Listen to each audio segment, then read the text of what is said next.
Hello दोस्तों, nursing note 2 channel में आप सभी लोग का स्वागत है। आज हम बात करेंगे रेस्ट और स्लीप के बारे में। चैप्टर वही है comfort, rest, sleep and pain comfort.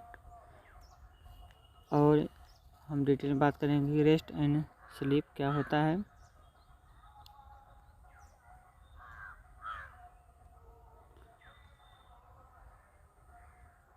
तो स्टार्ट करते हैं वीडियो।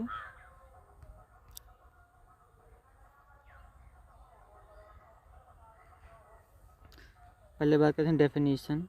रेस्ट की डेफिनेशन देखते हैं। तो rest is a condition in which the body is decrease state of activity without physical emotional stress and freedom from anxiety. आराम एक ऐसी स्थिति है जिसमें शरीर शारीरिक भावनात्मक तनाव और चिंता मुक्ति के बिना घटी हुई गतिविधियों की स्थिति में होता है। ये होता है रेस्ट की डिफिनेशन। सेकंड डिफिनेशन भी चेक करते हैं। A state of calmness relaxation without emotional stress and freedom from anxiety. शांति की स्थिति भावनात्मक तनाव के बिना विश्राम और चिंता से मुक्ति को ही हम रेस्ट में काउंट करते हैं। अब बात करते हैं स्लीप के बारे में। Sleep is a state of rest accompanied by altered level of consciousness and relative inactivity and perception to environment are decreased। नींद आराम की ऐसी अवस्था है जिसके साथ चेतना का स्तर बदल जाता है और सापेक्ष निष्क्रियता पर्यावरण के प्रति धारणा को कम कर देता है। ये होता है हमारा स्लीप की डिफिनेशन।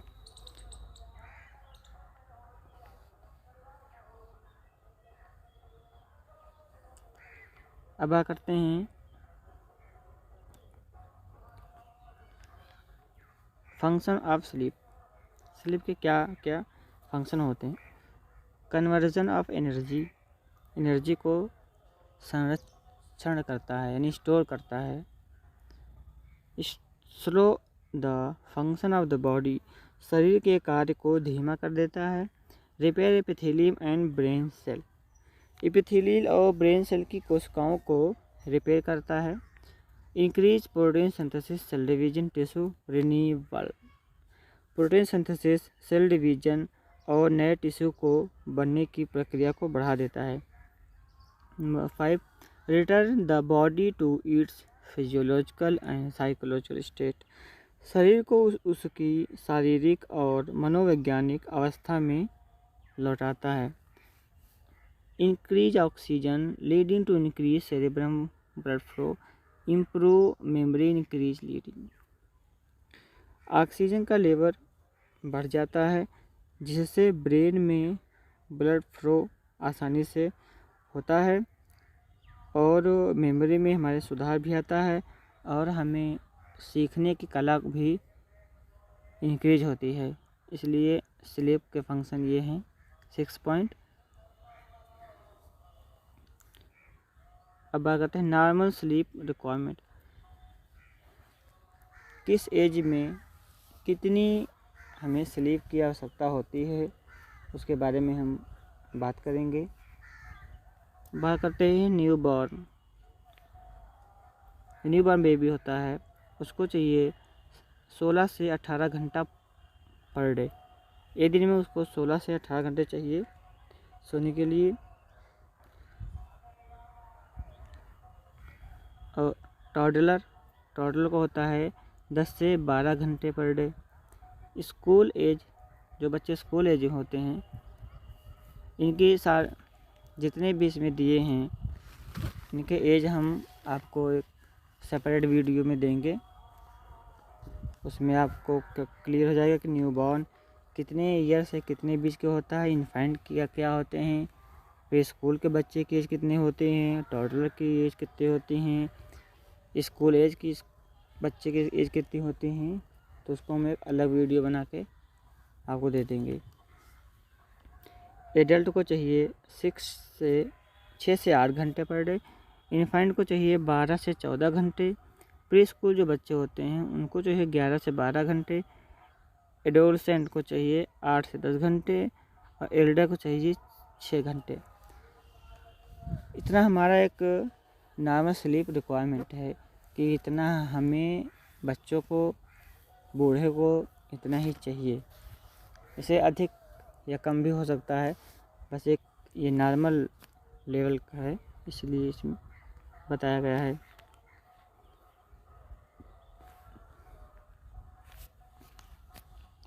अब बात करते हैं advantage of rest and sleep. क्या क्या एडवांटेज होते हैं रेस्ट और स्लीप का। तो पहला है इम्प्रूव इन हेल्थ, स्वास्थ्य में सुधार करता है। फीलिंग द फ्रेशनेस, ताजगी का अनुभव प्रदान करता है। जैसे हम बहुत थक जाते हैं काम करते करते, थोड़ा सा अगर हम रेस्ट कर लेते हैं तो हमारी एनर्जी भी बढ़ जाती है और हम थोड़ा सा एनर्जेटिक लगते हैं और काम करने में हमारा मन भी लगता है। रिलीव पेन, हमें दर्द से राहत दिलाता है। इंक्रीज द वर्किंग कैपेसिटी, कार्य क्षमता में वृद्धि करता है। यानी अगर कोई काम कर रहे हैं हम और उसके बीच में हम थोड़ा सा रेस्ट ले लें, उसके बाद काम करेंगे हम, तो हमारी जो वर्किंग कैपेसिटी वो बढ़ जाती है, हम ज़्यादा काम कर सकते हैं। रिड्यूस फैटिग, थकान को हमारे कम कर देता है। हम बहुत थक जाते हैं कोई काम करते करते, 10 मिनट का भी अगर हम ब्रेक ले लिए तो उसमें हमारी लगता है कि एनर्जी आ गई है, इसलिए बीच में कोई भी काम करते रहना चाहिए, तो बीच में थोड़ा सा गैप भी ज़रूरी है। Facilitate health and peace of mind, स्वास्थ्य और मन की शांति में भी सुधार लाता है। कंटिन्यू हम कुछ काम करेंगे तो थक जाएंगे, हमारी एनर्जी लॉस हो जाएगी, तो हमारे स्वास्थ्य पर भी इसका बुरा असर पड़ेगा। इसलिए हमें भी हेल्दी रहने के लिए बीच बीच में रेस्ट ज़रूर चाहिए। इन्हेंस हैप्पीनेस, और जो स्लीप या रेस्ट होते हैं वो हमें खुशी भी देते हैं। हम बहुत देर से काम कर रहे हैं, हमारी काम करने का मन नहीं कर रहा है, बॉडी थक चुकी होती है, और अगर हमें थोड़ा सा भी समय मिलता है रेस्ट के लिए तो अंदर से वो थोड़ी सी खुशी होती है कि ठीक है 10 मिनट बाद, आधे घंटे बाद काम करेंगे, तब तो थोड़ा सा रेस्ट किया जाए। अब बात करते हैं फिजियोलॉजी ऑफ स्लीप। स्लीप की फिजियोलॉजी बात करते हैं तो these can be discuss simply by considering the 3 basic research approach. नींद की फिजियोलॉजी 3 बुनियादी अनुसंधान दृष्टिकोणों पर विचार करके इन पर चर्चा की जा सकती है। नंबर फर्स्ट है इलेक्ट्रोसाइकोलॉजिक, दूसरा हार्मोनल, तीसरा न्यूरल। अब बात करते हैं फर्स्ट इलेक्ट्रोसाइकोलॉजिक, इनका बात करते हैं तो ये है the electropsychologic approach centre on the polygraph recording the electrical change in the brain wave EEG, eye movement EOG and muscle activity EMG। अब बताते हैं आपको EEG का फुल फॉर्म होता है इलेक्ट्रोइनसेफेलोग्राम, EOG का मतलब होता है इलेक्ट्रोअकोलोग्राफी, EMG का मतलब होता है इलेक्ट्रोमायोग्राफी। ये तो अब इसका मतलब कि इलेक्ट्रोफोलॉजिकल दृष्टिकोण, brain wave, EEG, eye movement, EOG जो है वो आई मूवमेंट करवाता है, EMG जो होता है मसल एक्टिविटी काम करता है, और EEG जो होता है वो ब्रेन के तरंगों पर काम करता है, ब्रेन वेव के काम करता है। Second, this approach characterized sleep a non rapid eye movement sleep NREM and the rapid eye movement sleep REM.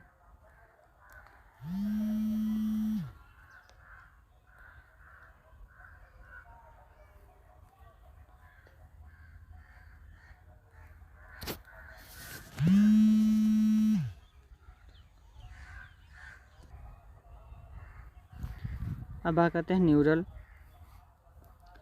क्या होता है। The neural approach views sleep as an active process involving the reticular activating system RAS and the interaction of neurotransmitter. The RAS is a network of neurons in the medulla, pons and midbrain with projection to the spinal cord, hypothalamus, cerebellum. Serotonin is said to be the major neurotransmitter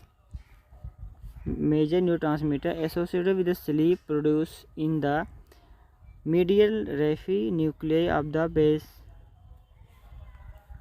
brainstem. Serotonin decreases the activity of RAS inducing sleep.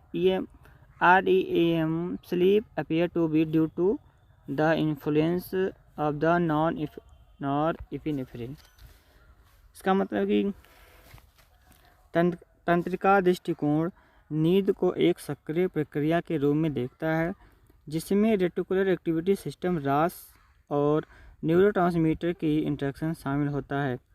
रास medulla, Pond's और midbrain में रीढ़ की हड्डी के अनुमानों के साथ न्यूरॉन का नेटवर्क होता है।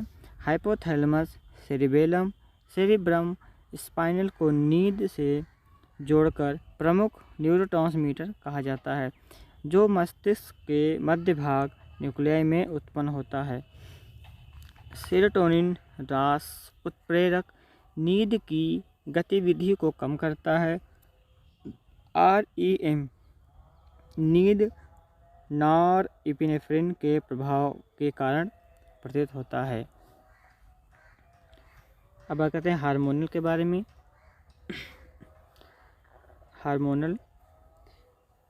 The hormonal approach views sleep as a pattern affected by hormone melatonin from the pineal gland in the brain is secreted in enormous quantity during sleep.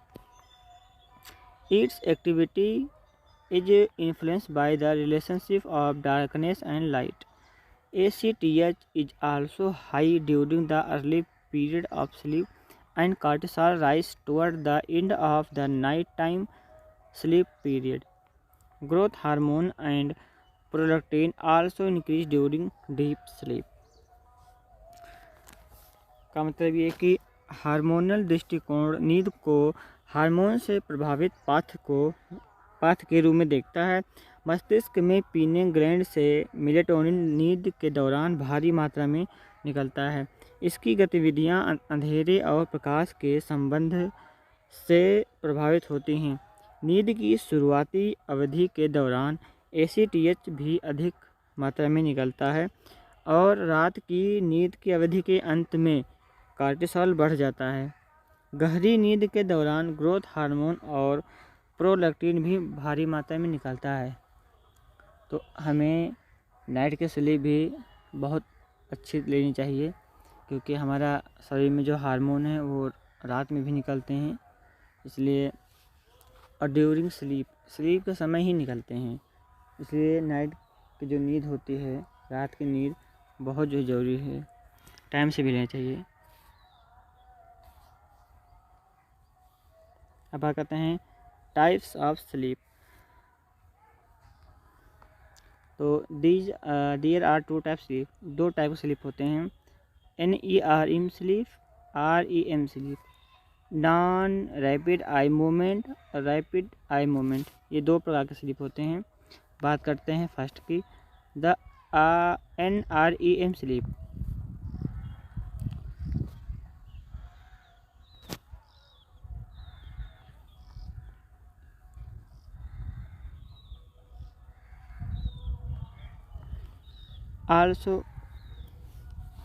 also referred to as the slow wave sleep because the brainstem of the delta wave of the alpha and beta wave and awake the alert person. It is deep restful sleep. There is a decreased physiological function. All metabolic process are reduced.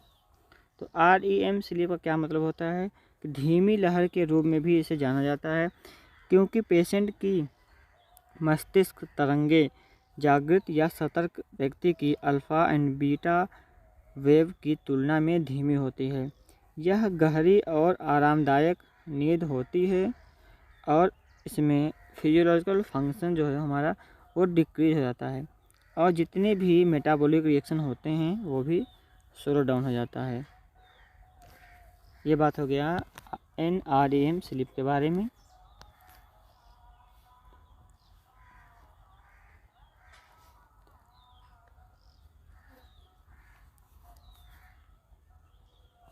दूसरा हमारा ये second number है, इसमें REM sleep के बारे में पढ़ेंगे। This sleep type usually recurs about every 90 minute and last 5 to 10 minute. इसमें क्या करा है कि इस तरह की नींद आमतौर पर लगभग हर 90 मिनट में आती है और 5 से 30 मिनट तक रहती है। इसका दूसरा नाम होता है paradoxical sleep. The EEG pattern resemble that the awake state. जो हमारा EEG पैटर्न होता है वो जागृत स्थिति में दिखता है। जैसे हमें लगेगा कि हम सोए ही नहीं हैं। जैसे हम सपने देखते हैं तो सपने में भी लगता है कि हम सोए नहीं, हम जाग रहे हैं। सपने देखते हैं, हमें पता नहीं चलता कि हम सो रहे हैं या जग रहे हैं।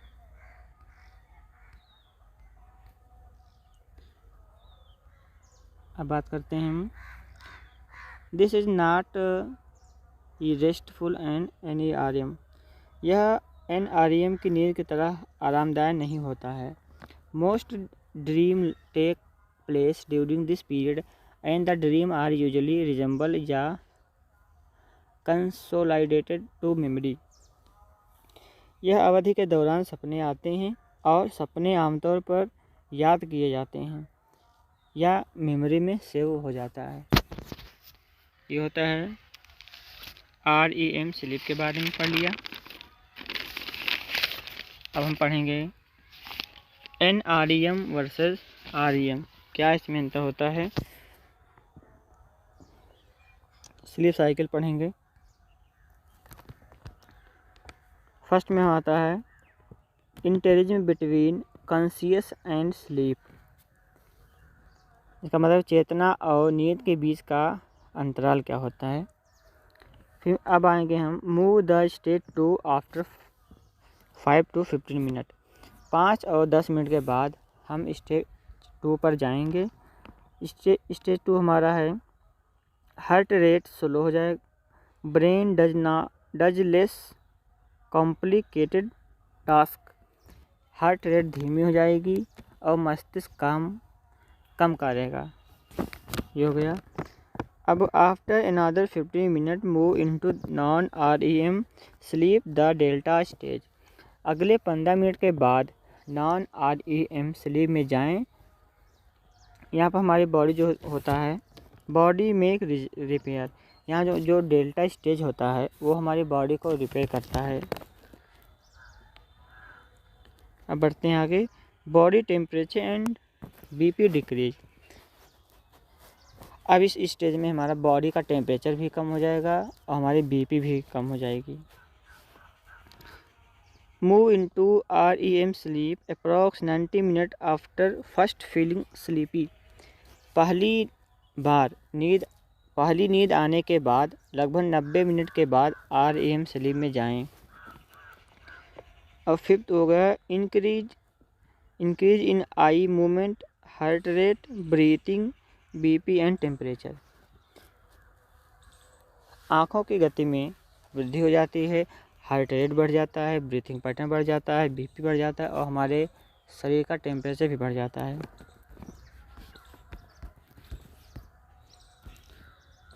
अब देखते हैं benefit of rest and sleep. क्या क्या बेनिफिट होते हैं रेस्ट एंड स्लीप का। तो पहला है brain develop and mature. Rest and sleep करने के दौरान ब्रेन डेवलप एंड मैच्योर होता है, हार्ट रेट कम हो जाता है, allow tissue to recover, tissue हमारा रिकवर होने लगता है, ऑक्सीजन विल बी रिप्लेस। तो यहाँ हमारा है जो हमारा ऑक्सीजन है वो एक्सचेंज होता रहता है, नई ऑक्सीजन आती है, पुरानी शरीर से बाहर निकल जाती है। Body temperature will be fall, body का टेम्परेचर भी हमारा डाउन हो जाता है। Central nervous system will relax, जो हमारा सीरियस होता है वो रिलैक्स कंडीशन में आ जाता है। The body will absorb food if needed, ज़रूरत पड़ने पर शरीर भोजन को अवशोषित करता है। Number 8, rest and restore our body, हमारा शरीर आराम करता है और बॉडी को रिस्टोर भी करता है। रिचार्ज एंड एनर्जी, जितना हम रेस्ट करेंगे या स्लीप करेंगे हमारी बॉडी उतना ही रिचार्ज महसूस करेगी। जैसे हम मोबाइल हमारा डाउन हो जाती है और हम उसको चार्ज कर देते हैं तो वो मोबाइल में भी एनर्जी आ जाती है, वो काफ़ी देर तक काम भी करती है। ऐसे हमारे शरीर में भी अगर हम थक गए हैं थोड़ा सा हम रेस्ट कर लेंगे, थोड़ा स्लीप मोड में चले जाएंगे, उसके बाद हमारी एनर्जी बॉडी की बढ़ जाती है। इफ़ेक्ट ऑफ प्रोलॉन्ग रेस्ट, लंबे समय तक आराम करने के प्रभाव क्या क्या हो सकते हैं। बात करते हैं डिप्रेशन। डिप्रेशन में आदमी बहुत ही उदास रहेगा, लेथार्जी, सुस्त हो जाएगा, सुस्ती उसके अंदर वो कोई काम करने में उसका मन नहीं लगेगा। कॉन्स्टिपेशन, कब्ज, हमेशा कब्ज बना रहेगा। डिजीनेस, चक्कर है उसको, जब ये उसको सुस्ती आएगी, उदास रहेगा तो उसको डिजीनेस हो जाएगा। पेन इन जॉइंट, जो जोड़ों को दर्द है उसमें बार बार दर्द होगा। इंसोमिया कंडीशन होता है जिसमें मनुष्य को नींद नहीं आती है, उस कंडीशन को इंसोमिया कहते हैं। बेड सोर की प्रॉब्लम हो सकती है, जो हमारा जॉइंट है वहाँ पर। कार्डिक आउटपुट इज इंक्रीज, जो हमारा कार्डिक आउटपुट हमारा होता है 120/80, ये हमारा डाउन हो जाएगा, इंक्रीज कर जाएगा। Muscle atrophy and food drop हो जाएगा। नेक्स्ट आता है barrier of rest and sleep. तो क्या क्या बैरियर हो सकता है हमारे रेस्ट और स्लीप में। तो फर्स्ट आता है डिस्कम्फर्ट। अगर पेशेंट को कंफर्ट फील नहीं है तो वो ना तो रेस्ट कर पाएगा और ना ही स्लीप मोड में जा पाएगा। तो उसका जो डिस्कम्फर्ट को कंफर्ट प्रदान करने के लिए हम डिवाइस से भी कुछ होती हैं, डिवाइस का यूज़ करते हैं। थोड़ा सा नर्सिंग इंटरवेंशन भी होता है, उससे भी हम उसके कंफर्ट जोन में लाएंगे। तो अगर डिस्कम्फर्ट है तो पेशेंट न सो पाएगा न रेस्ट कर पाएगा। दूसरा लैक ऑफ प्राइवेसी, अगर प्राइवेसी की कमी है, कोई भी है, अगर कुछ लोग अंधेरे में सोते हैं, कुछ लोग उजाले में सोते हैं, अगर कहीं कोई गया वहाँ उसको प्राइवेसी नहीं मेंटेन हो रही है। जैसे कुछ लोग हैं जो रूम में ही सोना पसंद करते हैं, अगर हम उसको बाहर कहीं सुला दें, जैसे कोई गार्डन हो गया उसमें सुला दें, तो उनको लगेगा कि हम ऐसे खुला वातावरण है इसमें नहीं सो पाएंगे। तो उनकी प्राइवेसी को भी मेंटेन करना है। नेक्स्ट चलते हैं चेंज इन स्लीपिंग हैबिट, अगर उनके सोने के तरीके में बदलाव आ जाए। जैसे आजकल होता है कंपटीशन का ज़माना है, उसमें जो बच्चे हैं वो रात तक पढ़ते हैं और दिन में सोते हैं। तो ये अपोजिट हो गया, ऐसा नहीं करना चाहिए, क्योंकि नेचर भी बनाया हुआ है रात और दिन। तो रात में केवल सोना चाहिए और दिन में पढ़ना चाहिए। लेकिन आजकल जो बच्चे हैं वो अपोजिट काम कर रहे हैं, दिन में सोते हैं और रात में पढ़ते हैं। नॉइस, अगर बहुत शोरगुल हो रहा है, बहुत ही, कहीं हम पढ़ रहे हैं कहीं डीजे बज रहा है, हम सो रहे हैं कहीं इधर गाना बज रहा है उधर गाना बज रहा है, बहुत ट्रैफिक की आवाज़ें आ रही हैं, गाड़ियाँ की आवाज़ें आ रही हैं, साउंड पोल्यूशन हो रहा है वहाँ पर, तो वहाँ हमें न नींद पड़ेगी न हम आराम कर पाएंगे। एज क्या है, अगर हम एडल्ट में हैं तो हमें एक अच्छी नींद आती है, अच्छे से सो लेते हैं। अब जो ओल्डर होते हैं उनको थोड़ी प्रॉब्लम, उनको नींद ही नहीं लगती, क्योंकि उनके बॉडी का जो फिजियोलॉजिकल फंक्शन वो भी थोड़ा स्लो हो जाता है, मेटाबॉलिक प्रोसेस भी कम हो जाता है, और उनको क्या है थोड़ी सी टेंशन हो जाती है फैमिली को लेकर, तो ये हो जाता है। और psychologic reason such stress and anxiety fear. अब अगर आपके को किसी भी तरह का स्ट्रेस है, कोई भी तनाव ले रहे हैं, चिंता में जा रहे हैं, डर है, अगर आप किसी चीज़ से डर रहे हैं तो उस समय भी आप नहीं सो सकते हैं। कोई आपको चिंता हो रही है किसी बात की, कोई कंपटीशन आप की तय कर रहे हैं, आप उसमें सक्सेस नहीं हो पा रहे हैं, तो उसकी भी चिंता आपको हो जाती है कि हम सक्सेस नहीं हो रहे हैं, तो उससे भी हमारी नींद नहीं पड़ लगती है। अब आते हैं फैक्टर अफेक्टिंग स्लीप। क्या क्या कारण सोने के लिए क्या क्या कारण हो सकते हैं। तो पहला है इलनेस में आता है पेन और फिजिकल डिस्ट्रेस। अगर बॉडी में कहीं पेन हो रहा है तो ना हम स्लीप कर सकते हैं ना हम रेस्ट कर सकते हैं, क्योंकि बार बार जो माइंड है हमारा उसे फोकस करेगा। जैसे हमें आर्थराइटिस हो गया या बैक पेन हो गया या अल्सर हो गया, तो बैक पेन होगा तब भी हम नहीं सो पाएंगे, क्योंकि सोने पे हमें दर्द करेगा। रेस्पिरेटरी कंडीशन जैसे नेजल कंजेशन, हमारे जो नेजल पाथवे होता है उसमें कोई प्रॉब्लम हो गया तो हम सही से सांस नहीं ले पाएंगे, जो सांस नहीं ले पाएंगे तो हम सही से सो नहीं सकते हैं। फिर इन्वायरमेंट आ गया। इन्वायरमेंट में नॉइस, लाइटनिंग, जैसा भी हमने बताया, अगर कहीं ट्रैफिक है बहुत ही ज़्यादा तो आप रेस्ट नहीं कर सकते वहाँ। लाइटनिंग, कहीं बहुत ज़्यादा लाइट है, किसी को अंधेरे में सोने की आदत होती है, किसी को लाइट में, लेकिन अगर लाइट बहुत ज़्यादा पर्याप्त मात्रा में लगा हुआ है तो भी इंसान नहीं सो पाएगा, क्योंकि एक ऑप्टिमम चीज़ होती है, एक कंडीशन होती है कि उसी पे हम कोई भी काम कर सकते हैं। और हो गया हमारा comfort and side of the bed. अगर कंफर्ट हमें नहीं है तो हम नहीं सो सकते, अगर डिस्कम्फर्ट है तो हम उसमें नहीं, हमें कंफर्ट में जाना पड़ेगा। और साइज ऑफ द बेड, अगर हमारा बेड छोटा है, हम उससे लंबे हैं, तो भी हम उसमें कंफर्ट होकर नहीं सो पाएंगे, लेट जाएंगे लेकिन नींद नहीं पड़ेगी। इमोशनल स्ट्रेस, पर्सनल प्रॉब्लम, अगर मनुष्य को कोई पर्सनल प्रॉब्लम है तो दूसरों से शेयर नहीं करना चाहता है, तो मन में ही घुटता रहेगा उस कंडीशन को लेकर, लेकिन किसी को बताएगा नहीं, तो उससे भी स्ट्रेस, एंजाइटी हो जाता है, फियर हो जाता है, उससे भी नींद नहीं पड़ती है। May be unable to relax sufficient to be sleep, अगर समय पर स्लीप नहीं लेंगे, पर्याप्त मात्रा में नहीं लेंगे, तो भी प्रॉब्लम होगी। स्लीप डिफ़िकल्टी, अगर सोने में कोई दिक्कत हो रही है पर्सन को तो भी वो नहीं सो सकता। बहुत से कारण हो सकते हैं सोने के।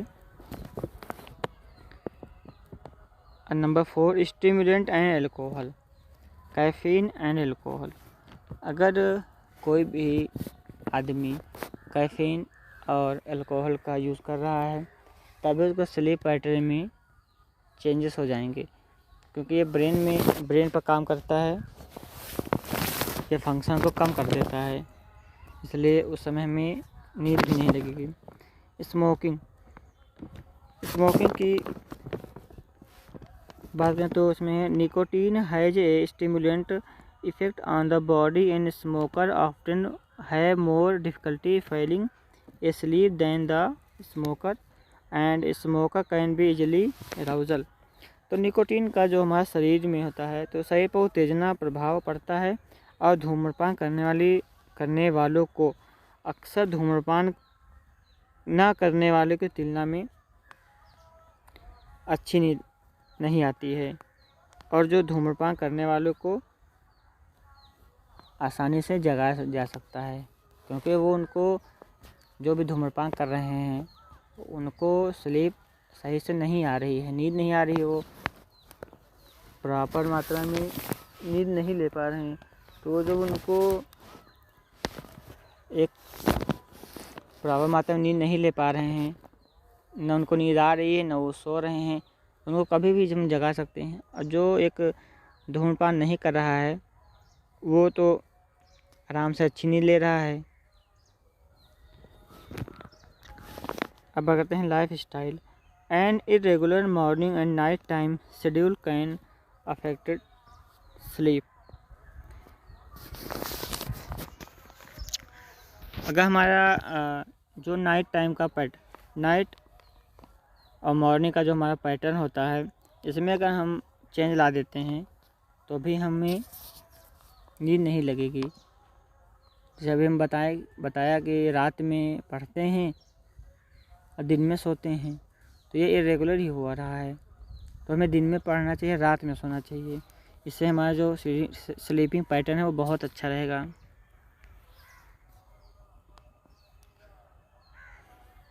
अब बताते हैं डाइट की। Certain food induce sleep, the L-tryptophan present in milk induce sleep. कुछ फूड जो होते हैं वो स्लीप को इंड्यूस करते हैं, उससे अच्छी नींद आती है।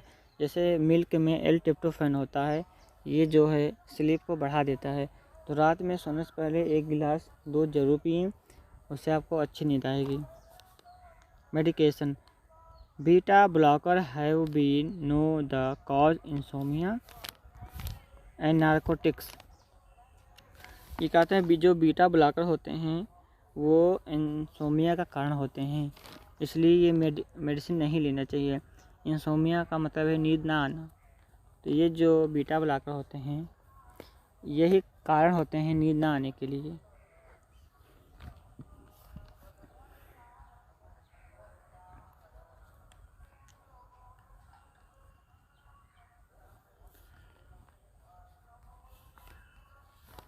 Sleep disorder. क्या क्या स्लीप के कुछ डिसऑर्डर होते हैं उनका हम बात कर लेते हैं। तो sleep disorder are mainly classify in 3 category. 3 category में क्लासीफाई किया गया है स्लीप डिसऑर्डर को। बात हैं स्लीप डिसऑर्डर में, पहला होता है dyssomnias, parasomnias, disorder due to other medical condition. अब बात करते हैं डिसोमिया का मतलब क्या होता है। यह एक प्रकार का हाइपरसोमनियाज रोग है जो दिन में नींद आना या रात को लंबे समय तक नींद आना, यही होता है इंसोमिया कारण। अब बात करते हैं पैरासोमनियाज का। इसका क्या मतलब होता है। ये एक परेशान करने वाला रोग है जो सोने से पहले हो सकता है, और जब आप सो रहे हों तब आपको ऐसा लगेगा कि सपने आ रहे हैं, आपको बुरे बुरे सपने आते रहेंगे, जिससे आपको सोने में प्रॉब्लम हो सकती है। तो ये कुछ डिसऑर्डर होते हैं, दोनों में कुछ ना कुछ कॉमन है, कुछ कुछ डिफरेंस हैं। तो बात कर चुके। और disorder due to other medical condition. कोई रोग हो गया, कोई हमें डिजीज़ हो गया, उस कंडीशन में कभी हमें नींद नहीं आती है। बार बार हम यही सोचते रहते हैं, उस कंडीशन को लेकर हम बार बार सोचते रहते हैं, उससे भी हमें नींद नहीं आती। आज के लिए इतना ही। नेक्स्ट वीडियो जल्दी ही आएगी। वीडियो अच्छी लगे तो वीडियो को लाइक कीजिए, वीडियो को शेयर कीजिए, चैनल को सब्सक्राइब करिए और बेल आइकन को प्रेस करना ना भूलें, जिससे जब हम कभी भी नया वीडियो लाएं वो आपके पास ज़रूर पहुंचे। Thank you.